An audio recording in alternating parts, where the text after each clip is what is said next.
For every opinion or belief someone may hold, there will be another party who just as strongly oppose that idea. Both sides usually claim to sit with the best arguments, the real facts, and the correct worldview, and ironically, both sides regard the other as being indoctrinated, blind to the obvious and outright stupid. Most people only expose themselves to information that matches their own worldview. It is uncomfortable to do otherwise. Still, we would like to give you some surprising information about Islam. We also urge you to look further than only mainstream media, and if you can find the time for it, read the Quran yourself. To get you started, we'd like to present you 3 things you probably did not know about Islam. 1. Islam has not been hijacked.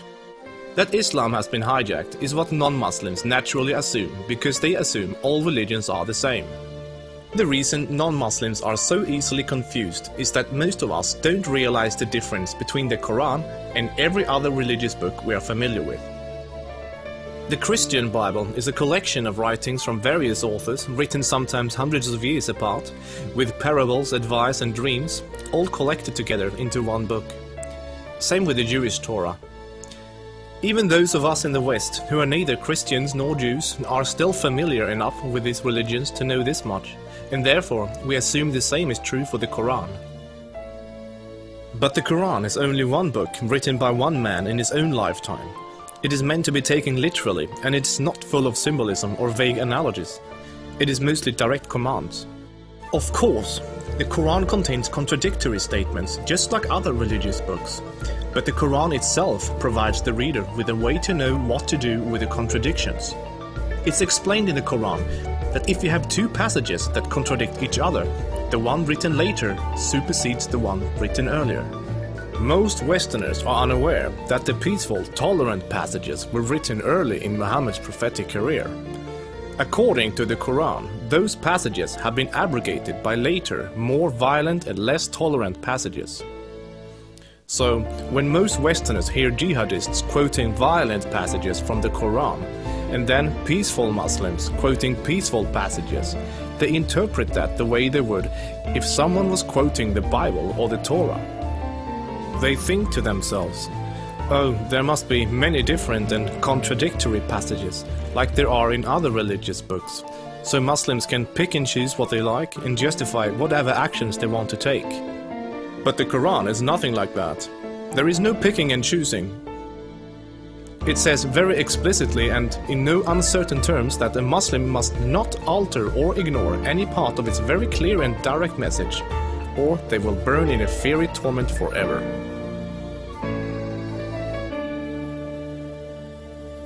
2. Striving to institute worldwide Sharia law is a religious duty. Many people don't realize how politically oriented Islam is at its core. In fact, Islam is less of a religion than it is a religious ideology. It includes a mandatory and highly specific legal and political plan for the whole society, Sharia. There is no separation between the religious and the political in Islam. Rather, Islam and Sharia constitute a totalitarian means of ordering society at every level, including ritual worship, transactions and contracts, morals and manners, beliefs and punishments. In the Quran, Allah makes it clear that man-made governments, such as a democracy, and free speech, such as criticizing the Quran, are abominations and must be eliminated. The modern expression creeping Sharia is used to describe the slow, deliberate and methodical advance of Islamic law in non-Muslim countries. Official Sharia courts already operate in the UK, handling cases ranging from divorce and financial disputes to domestic violence. Attempts to introduce Sharia in the legal system in Germany, Sweden and other European countries are ongoing.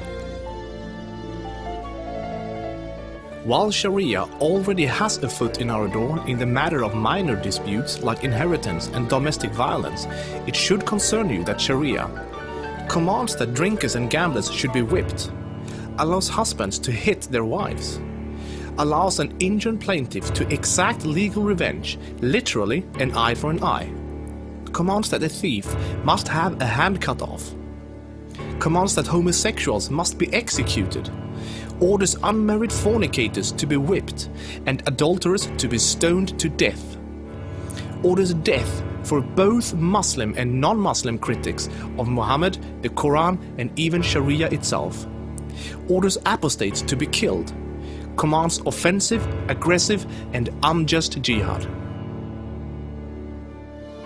As written in the Quran, Sharia is the law of Allah. Any other form of government is a sin. It is the duty of every Muslim to keep striving until all governments have been converted to Sharia law.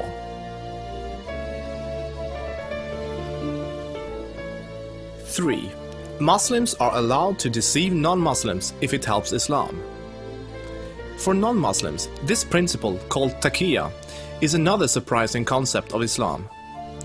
While most other religions speak highly of truthfulness, the Quran instructs Muslims to lie to non-Muslims about their beliefs and their political ambitions to protect and spread Islam. There are many examples of today's Islamic leaders saying one thing in English for the Western press and then saying something entirely different to their own followers in Arabic a few days later. Deceiving the enemy is always useful in war, and Islam is at war with a non-Islamic world until the whole world follows Sharia law. All non-Muslims living in non-Islamic states are therefore enemies. So deceiving Westerners is totally acceptable, even encouraged, if it can forward the goals of the spread of Islam. As a recent example, the Islamic American Relief Agency were seemingly raising money for orphans, but in fact giving the money to terrorists. They deceived good-hearted Western infidels into giving money to organizations that were actively killing Western infidels. Do the research yourself, this is not an isolated case. Islam as a religion of peace. Muslim organizations worldwide often declare that Islam is a religion of peace. But what does that really mean? It seems easy for a Muslim to quote a peaceful verse from the early parts of the Quran, while, by following the principle of taqiyya, neglecting to mention the fact that it has been officially abrogated by later, more violent verses. According to the Quran, the world will be at peace only when Islam and Sharia reign in every country, and never until then. This is why every Muslim can truthfully say that Islam is a religion of peace.